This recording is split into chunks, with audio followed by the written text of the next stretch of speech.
ত্যাগী, সেই ত্যাগীর পাশে থাকবেন নাকি বাটপারের পাশে থাকবেন, আপনারাই সেটা চিহ্নিত করবেন।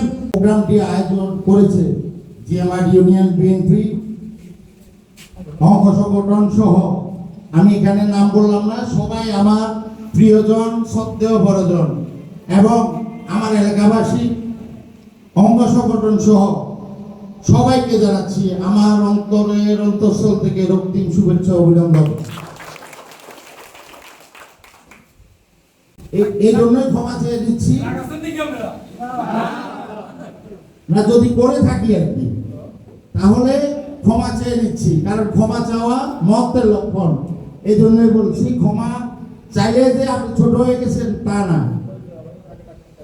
আর বিশেষ করে আমি আজকের যে সম্বোধনা সভা আপনারা দিয়েছেন, আমি যে কমিটিতে এসেছি, আমাদের অভিভাবক, প্রিয় নেতা, ঢাকার সিংহপুরুষ, ঢাকার সাবেক সফল মেয়র, সাবেক মন্ত্রী, জননেতা মির্জা আব্বাস ভাইকে আমি অভিনন্দন জানাচ্ছি আমাকে দেওয়ার জন্য।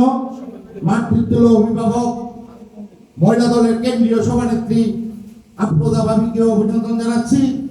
তার সাথে সাথে আমার প্রিয় নেতা, প্রিয় ভাই, ঢাকা মহানগর দক্ষিণের সংগ্রামী আহ্বায়ক, ফেনী একের সমন্বয়ক, মানবতার ফেরিওয়ালা, যে কিনা দীর্ঘ ফেনীতে যখন ঢুকেছে আপনাদের কিঞ্চিত পরিমাণ হলেও সাহায্য করেছে, সেই মানবতার ফেরিওয়ালা আমার মতোই আমি একজন কর্মী ত্যাগী হলে রফিকুল আলম মজনু ত্যাগী, সেই ত্যাগীর পাশে থাকবেন নাকি বাটপারের পাশে থাকবেন, আপনারাই সেটা চিহ্নিত করবেন।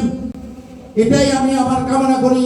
আপনারা সব সময় যদি ত্যাগীর পক্ষে থাকেন, সব সময় ত্যাগীর পক্ষে লড়বেন, এটাই আশাবাদ ব্যক্ত করি। আর আমাদের গণতন্ত্রের মা বেগম খালেদা জিয়া তো আছেই, উনি আমাদের মা, উনি আমাদের গর্ব। ফেনী একের উনি বারবার সংসদ সদস্য, 3 বারের প্রধানমন্ত্রী। উনি যদি এই আসনে দাঁড়ায় তাহলে তো আমাদের কোনো কথাই নাই। ওনার জন্য আমরা সবাই একসাথে লড়বো। কি রাজি আছেন না? উনি যদি না পায় আপনারা কাকে চান? তাহলে আমরা ত্যাগীর পক্ষে থাকবো। এজন্যই বলছি, কারণ কি আপনারা দেখেছেন বন্যা, খরা, জলোচ্ছ্বাস যেটুকু হয়েছে, এই বন্যা, খরা, জলোচ্ছ্বাসে মজনু ভাই কি এসেছিল আপনাদের দ্বারে দ্বারে? তাহলে কাকে বেছে দিবেন আপনারা? ইনশাআল্লাহ আমরা মজনু ভাইকে চাচ্ছি। তার সাথে সাথে আমার এখানে সবাই, আমি আর কিছু বলবো না, এখানে নাম বললে মানে অনেকক্ষণ চলে যাবে, ঘন্টার পর ঘন্টা। আমি আরেকদিন দরকারে বক্তৃতা দিব। সবাই আমার প্রিয়জন, অত রাগ ক্ষোভ